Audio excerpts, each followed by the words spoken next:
রাজশাহীর পবা উপজেলার বাগসারা মোড় এলাকায় ধান ক্ষেত থেকে এক অজ্ঞাত নারীর লাশ উদ্ধার করেছে পুলিশ।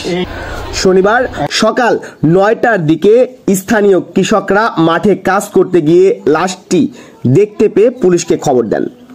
খবর পেয়ে পবা থানা পুলিশ ঘটনাস্থলে পৌঁছে লাশটি উদ্ধার করেন, পরিচয় শনাক্তের চেষ্টা শুরু করেন। পবা থানার ভারপ্রাপ্ত কর্মকর্তা ওসি মনিরুল ইসলাম জানান, শনিবার সকালে এলাকাবাসীর মাধ্যমে খবর পেয়ে তারা ঘটনাস্থলে যান। প্রাথমিকভাবে ধারণা করা হচ্ছে এটি একটি হত্যাকাণ্ড হতে পারে। লাশের পরিচয় ও ঘটনার প্রকৃত কারণ জানতে তদন্ত চলছে।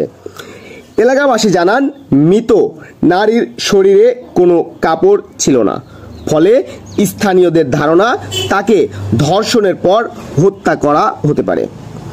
পুলিশ জানায়, সিআইডি নমুনা নেওয়ার পর লাশটি ময়না তদন্তের জন্য রাজশাহী মেডিকেল কলেজ হাসপাতালের মর্গে পাঠানো হবে।